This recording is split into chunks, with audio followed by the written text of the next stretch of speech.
Salut à tous, on se retrouve pour l'épisode 1363 du Zap Image. On commence aujourd'hui avec deux anniversaires. Tout d'abord, la légende espagnole Xavi, l'ancien milieu du FC Barcelone qui fête aujourd'hui ses 41 ans, donc il fait partie de l'un des meilleurs milieux de terrain de l'histoire du football.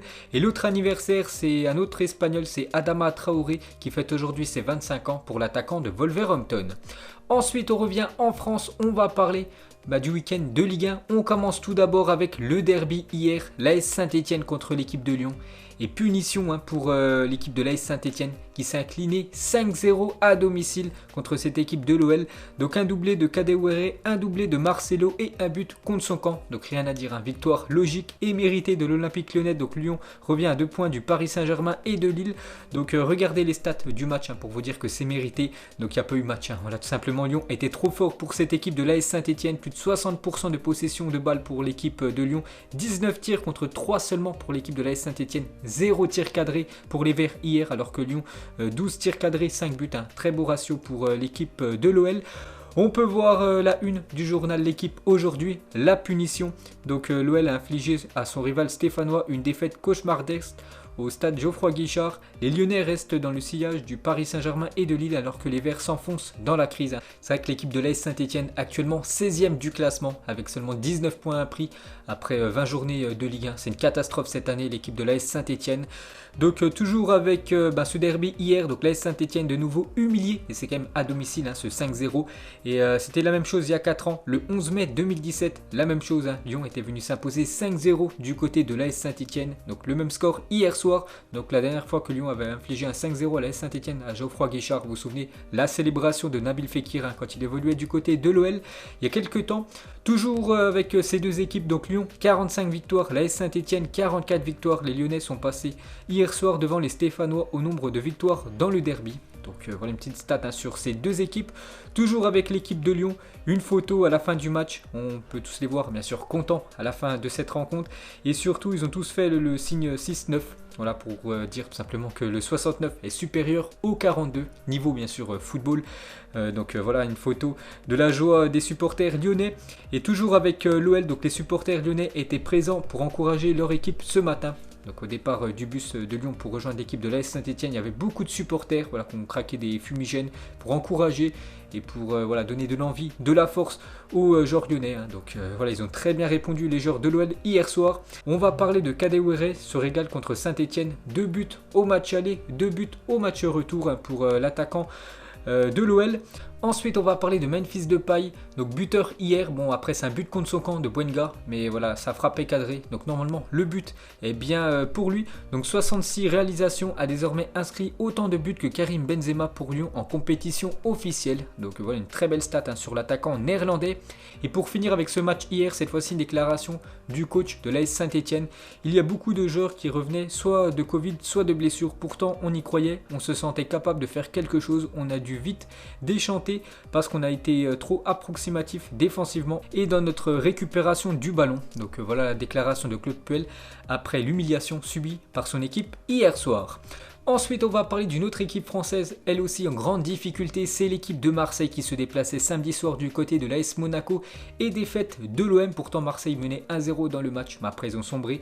Donc victoire 3-1 de l'équipe de l'AS Monaco. Donc Monaco 4e continue sa marche en avant et l'OM 6e s'enfonce au classement. Donc l'OM n'a remporté qu'un seul de ses 9 derniers matchs, toutes compétitions confondues. Ça c'est une triste série quand même pour Marseille. Les Marseillais sont sur une série de 4 défaites d'affilée. Donc série catastrophique pour l'OM, défaite contre le Paris Saint-Germain, Nîmes, Lens, Monaco. Donc voilà, c'est compliqué pour eux. Toujours avec Marseille, l'OM n'avait plus perdu 3 matchs de suite en Ligue 1 depuis avril 2015. Pour vous montrer la situation délicate du club phocéen. Donc une déclaration du coach André Villas-Boas, croit encore au podium. N'oubliez pas qu'actuellement ils sont 6e cette équipe de Marseille. C'est vrai que l'on est loin, mais regardez, on était à 12 points devant le 3e la saison dernière et quand le championnat s'est arrêté, le 3e était revenu à 6 points. Tout peut se passer en France, voilà pour l'équipe de Marseille. Donc ils croient encore au podium et bien sûr il va falloir absolument commencer à gagner des matchs parce qu'actuellement ils sont dans une très mauvaise spirale cette équipe de l'OM. Donc le directeur sportif de l'OM, Pablo Longoria, songerait à Ernesto Valverde pour redresser le club marseillais. André Villas-Boas est de plus en plus sur la corde raide. Voilà, il pourrait se faire licencier dans les prochaines semaines. André Villas-Boas, le coach portugais, à cause bien sûr des les mauvais résultats actuels. Donc Marseille penserait à l'ancien coach du FC Barcelone, Ernesto Valverde, et d'après les dernières infos en Espagne, donc Valverde ne serait pas intéressé par le projet marseillais. D'après le journal Marca, le technicien espagnol privilégierait des clubs capables de se battre pour le titre dans leur championnat. Donc voilà, ce serait compliqué pour lui de venir entraîner du côté de Marseille. Ensuite, toujours avec l'OM, on va parler de la recrue Milik. Donc il a fait son entrée en jeu avec l'Olympique de Marseille. Donc il est rentré en cours de jeu. Il y avait un partout, dommage pour lui. Donc déjà il n'a pas marqué. Et voilà, défaite 3-1 de son équipe.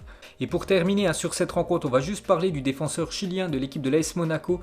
Donc Maripan, en ce moment, donc sur les 4 derniers matchs, il a quand même inscrit 3 buts. N'oubliez pas que c'est un défenseur, c'est plutôt pas mal de marquer autant pour un décès.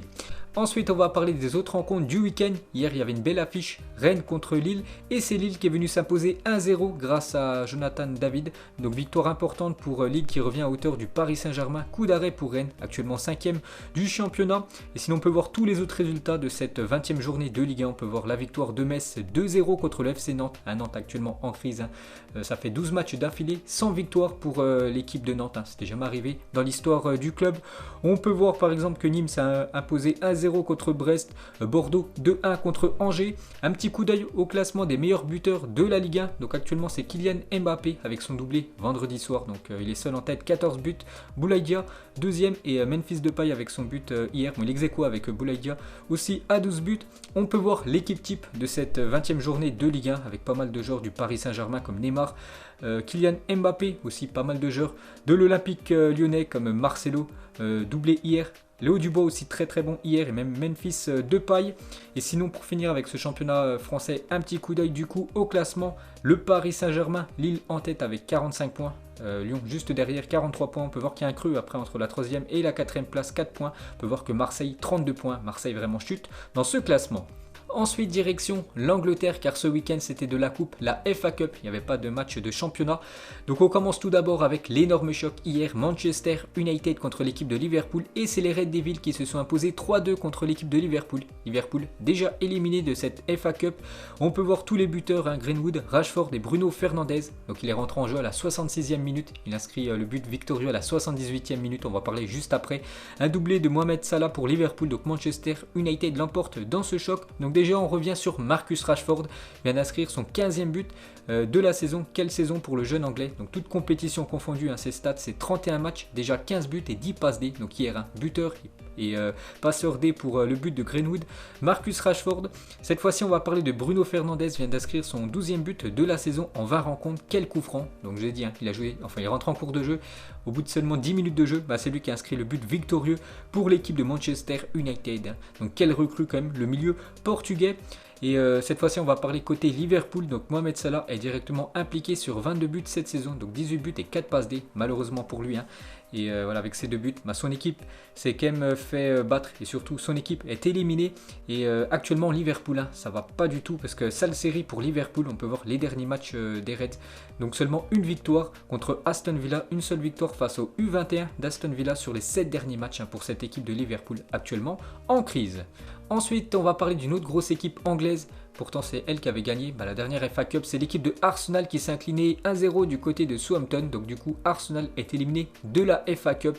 Et voilà, c'est eux qui avaient gagné la saison dernière ce trophée de la FA Cup. Ils l'ont souvent remporté, que ce soit en 2020, 2017, 2015, 2014. Mais ça ne sera pas pour cette année 2021. Ensuite, il y avait aussi Chelsea contre Luton. Donc Chelsea, tranquille, s'impose pour la suite de la FA Cup. Donc 3-1, un triplé de Abraham, l'attaquant anglais. Et les buteurs de Chelsea cette saison, on peut voir que c'est Tammy Abraham, le meilleur buteur, toute compétition confondue de cette équipe des Blues devant Olivier Giroud et Timo Werner. Ensuite, il y avait aussi Everton contre Sheffield. Everton s'est imposé tranquillement 3-0. Donc Richarlison, Mina et Calvert-Lewin ont été buteurs. Aussi la belle victoire de Leicester du côté de Brentford. Ils se sont fait peur, l'équipe des Fox, parce que c'était mené 1-0. Pas de soucis, ils ont gagné le match 3-1. Et pour finir, Manchester City s'est imposé 3-1 du côté de Cheltenham, donc une petite équipe anglaise. Donc City aussi accède au tour suivant. Et pour finir avec les grosses équipes anglaises, donc il reste le match de Tottenham qui se déplace ce soir du côté de Wycombe. Ensuite, direction l'Espagne, on commence avec le FC Barcelone qui se déplaçait hier du côté de Elche, l'avant-dernier du championnat espagnol, et le Barça s'est imposé tranquillement 2-0, Frenkie de Jong et Puig. Donc de Jong buteur et passe D sur le but de Puig. Donc le Barça enchaîne et s'empare de la 3e place du championnat. On revient sur Riqui Puig qui vient d'inscrire son premier but en Liga avec le FC Barcelone. Félicitations à lui. Donc déjà il joue très peu sous l'ère Koeman. Donc hier il est rentré en cours de jeu, il a joué seulement quelques minutes, il a quand même inscrit un but et c'est son premier but en Liga avec son équipe du Barça. Il a fait une déclaration, il a dit: la dernière fois que j'ai marqué un but de la tête, je jouais encore pour les cadets. C'est une année difficile pour moi en ce qui concerne les minutes, comme j'ai dit. Koeman le fait très peu jouer, mais j'ai l'esprit fort, je suis content de la façon dont les coéquipiers m'aident. Donc voilà la déclaration de Puig. Très heureux d'avoir marqué son premier but en Liga avec son équipe de toujours, l'équipe du Barça. Et pour finir sur cette rencontre, à noter aussi le très bel arrêt décisif de Ter Stegen, le portier allemand, lors du face-à-face avec l'attaquant de Elche. Donc il y avait 1-0, je pense, s'il y aurait eu égalisation, le Barça n'aurait pas mis le deuxième but. Ensuite, on continue avec les autres résultats en Espagne. Séville contre Cadix et victoire de Séville 3-0. Et c'est encore l'attaquant marocain qui a inscrit tous les buts. En-Nesyri, un nouveau triplé pour lui. Donc Youssef En-Nesyri a inscrit cet après-midi un triplé face à Cadix. Le Marocain est actuellement le meilleur buteur de la Liga. Félicitations à lui. On peut voir sur les 4 derniers matchs, il a quand même inscrit 7 buts quand même. Voilà, Youssef En-Nesyri, vraiment un attaquant sous-coté. Cette fois-ci, on va parler du Real Madrid qui se déplaçait samedi après-midi du côté de Alaves. Belle victoire du Real Madrid 4-1. A noter que Karim Benzema a inscrit un doublé dans ce match. Donc Benzema vient d'inscrire son 15e but de la saison, toute compétition confondue. Des belles stats pour lui. Donc Benzema a marqué 15 des 47 buts marqués par le Real Madrid, toute compétition confondue, 32% cette saison. Le second meilleur buteur de l'effectif est Casemiro, 5 buts. Pourtant c'est un milieu de terrain. Toujours avec Benzema, il fait la une journal Marca. Donc Benzema réveille le Real Madrid. Un doublé de l'attaquant français a enfin permis au Real Madrid de vivre un match tranquille. Casemiro ouvre le score et Hazard trouve le chemin des filets. Énorme match de Kroos et Modric. Ils ont été très bons. Les deux milieux de l'équipe du Real Madrid. Ensuite, pendant le match, l'adjoint de Zinedine Zidane était au téléphone avec Zidane. Donc je vous ai dit les gars que Bettoni était le coach parce que Zidane a le Covid. Donc du coup il n'a pas pu venir coacher. Donc il a dit: j'étais au téléphone avec Zidane, je voulais savoir les changements qu'il voulait, c'est lui le boss. Il était très content de l'équipe et il m'a dit de les féliciter après cette belle victoire des merengues. Ensuite, toujours avec le Real Madrid, donc a marqué 12 buts de la tête cette saison, toute compétition confondue. Seul le Bayern Munich 14 fait mieux parmi les équipes des 5 grands championnats européens. Donc pour vous montrer qu'ils sont très performants dans le jeu aérien. Nouvelle fois buteur d'un but de la tête Casemiro ce week-end. Et pour finir avec le Real Madrid, des nouvelles de Sergio Ramos. Donc Ramos forfait ce week-end. Voilà, parce qu'actuellement il a un problème musculaire. Donc le PSG passe la seconde dans le dossier Sergio Ramos. D'après Foot Mercato, on peut voir le long article là. Donc le Paris Saint-Germain aurait proposé à Sergio Ramos un contrat de 3 ans assorti d'un salaire annuel de 15 millions d'euros par an. Le Real Madrid ne compterait pas s'aligner sur cette proposition. Donc il est en fin de contrat dans quelques mois. Le 31 juin 2021, fin de contrat pour Sergio Ramos. Donc lui aimerait prolonger du côté du Real Madrid. Il a toujours dit qu'il aimerait prolonger. Mais le problème c'est que le Real Madrid veut baisser son salaire et lui ne veut pas, les gars. Il veut vraiment encore garder un gros salaire malgré ses 34 ans. Donc le Paris Saint-Germain pourrait lui proposer un très gros salaire, 15 millions d'euros par an sur un contrat de 3 ans. Donc c'est énorme, ça lui ferait 45 millions d'euros pour Sergio Ramos. Donc voilà, le PSG met le paquet pour le défenseur espagnol. Donc affaire à suivre. Et pour terminer avec le football espagnol, on termine avec l'Atlético Madrid qui recevait l'équipe de Valence hier soir. Et l'Atlético a encore fait le taf. Pourtant l'Atlético était mené 1-0, pas de souci pour eux, victoire 3-1. Un but de Félix, un but de Luis Suarez et un but de Correa. L'Atlético compte 7 points d'avance sur le Real Madrid, toujours en tête de la Liga. Donc la série de l'Atlético Madrid en Liga continue. Donc 15 victoires, 2 matchs nuls et seulement une défaite. C'était contre le Real Madrid, 47 points au classement, actuellement leader. Prochain match de l'Atlético, ça sera dimanche prochain contre l'équipe de Cadix. Donc Luis Suarez vient d'inscrire son 12e but de la saison en Liga. Félicitations à l'attaquant uruguayen qui a fêté son anniversaire hier. Je me suis trompé, j'ai dit qu'il fêtait ses 33 ans. Non, hier il a fêté ses 34 ans. L'attaquant Luis Suarez. Et pour finir avec lui, donc il a inscrit 12 buts lors de ses 15 premiers matchs de Liga avec l'Atlético de Madrid. Ce sont les meilleurs débuts pour un joueur avec un club du championnat espagnol depuis CR7 avec le Real Madrid en 2010. 13 buts en 15 matchs pour vous montrer qu'actuellement il s'est très bien acclimaté à sa nouvelle équipe. Et pour finir avec la Liga, un petit coup d'œil du coup au classement. Donc l'Atlético 47 points. Donc 7 points d'avance sur l'équipe du Real Madrid, mais toujours l'Atlético un match en retard. Ça pourrait faire 10 points sur l'équipe du Real Madrid et le FC Barcelone 3e et le FC Séville 4e. Ensuite, direction l'Italie, on commence avec l'AC Milan qui a pris une punition à domicile contre l'Atalanta Bergame. L'AC Milan s'est incliné 3-0, donc belle victoire de l'Atalanta Bergame sur la pelouse du leader de Serie A. Et c'est pas la première fois que l'Atalanta Bergame gagne un gros cette saison, donc contre les clubs du haut de tableau cette saison. Donc 3-0 contre Milan, 4-1 contre la Lazio, 4-1 contre l'AS Roma, 5-1 contre Sassuolo, match nul contre l'Inter et la Juve et juste défaite contre Naples. Donc l'Atalanta contre les gros, à chaque fois ils sont performants. Toujours avec l'AC Milan, malgré sa défaite face à l'Atalanta, l'AC Milan est leader de Serie A à la mi-saison, parce que hier c'était la 19e journée, donc la moitié de la saison, et l'AC Milan est quand même leader malgré la défaite hier. Et pour finir sur ce match entre Milan et l'Atalanta Bergame, donc écoutez le dialogue entre Zapata, l'attaquant de l'Atalanta Bergame, et Zlatan. Donc Zapata il a dit: tu ne peux pas terminer un match sans penalty, tu cherches à marquer ton 13e but sur péno. Et Zlatan il a répondu: de quoi tu me parles, j'ai marqué plus de buts que le nombre de matchs que tu as joué dans toute ta carrière. Donc voilà le clash entre ces deux-là. Ensuite, cette fois-ci, on va parler de l'Inter qui n'a pas profité de la défaite de l'AC Milan parce que l'Inter a fait 0-0 du côté de Udinese, tenu en échec à Udinese. L'Inter rate l'occasion de recoller avec l'AC Milan en tête du classement. Cette fois-ci, on va parler de l'équipe de Cristiano Ronaldo, l'équipe de la Juventus qui jouait hier midi contre l'équipe de Bologne et belle victoire de la Juventus, un 2-0, un but de Mike Kenny et un but de Arthur. Donc Arthur Melo a marqué son premier but sous le maillot de la Juventus en Serie A et son premier but de la saison, toute compétition confondue pour l'ancien Blaugrana. Donc en tout c'est 19 matchs, 1000 minutes jouées et son premier but cette saison. Ensuite, cette fois-ci, on va parler de l'AS Roma qui joue contre la Spezia. Donc ces deux équipes s'étaient déjà rencontrées il y a quelques jours en Coupe d'Italie. Vous vous souvenez, l'équipe de la Spezia avait gagné le match sur tapis vert parce que l'AS Roma avait fait 6 changements. Donc bien sûr, c'est interdit. Donc hier soir, c'était du championnat et cette fois-ci, c'est l'AS Roma qui s'est imposé 4-3 contre la Spezia. Et pour finir avec cette Serie A, du coup un petit coup d'œil au classement à la mi-saison parce que hier c'était la 19e journée de Serie A. Donc l'AC Milan en tête, 2 points d'avance sur l'équipe de l'Inter, 3e. L'équipe de l'AS Roma, on peut voir que la Juventus, donc il y a 7 points d'écart entre l'AC Milan et la Juventus. N'oubliez pas que la Juventus a un match en retard contre Naples. Et pour finir ce tour d'Europe, on termine comme d'habitude avec le championnat allemand. On commence avec le Bayern Munich qui se déplaçait du côté de Schalke, donc Schalke 0-4. Et il y a eu 0-4 pour l'équipe du Bayern. Donc un but, un doublé même de Müller, un but de Lewandowski et un but de David Alaba. Le Bayern premier se balade face à Schalke 18e qui s'enfonce encore un peu plus dans la crise. Parce que c'est vrai qu'ils ont gagné leur premier match il y a quelques semaines, mais actuellement 18e à cette équipe de Schalke. On va parler de Kimmich qui a été très très bon hier, donc pas buteur et ultra décisif vu qu'il a fait 3 passes D et donc il a obtenu la note de 10 sur 10 de la part des algorithmes de SofaScore. Voilà Kimmich pour son très gros match ce week-end. On va parler de Robert Lewandowski, encore buteur hier, donc il devient le premier joueur de l'histoire de la Bundesliga à réussir à marquer au moins un but lors de 8 matchs consécutifs à l'extérieur. Jamais c'était arrivé. Maintenant, chose faite avec Robert Lewandowski. Toujours avec lui, avec son but hier. Donc il inscrit face à Schalke le 500e but de sa carrière. Il devient le 4e joueur en activité à atteindre ce cap après Léo Messi, Cristiano Ronaldo et Zlatan Ibrahimovic. Et pour finir, on va parler d'un autre record qu'il y a eu lors de ce match. C'est pour le gardien allemand Manuel Neuer qui devient le gardien avec le plus de matchs sans prendre de but en Bundesliga. 197 clean sheets pour Manuel Neuer en championnat. Félicitations à lui.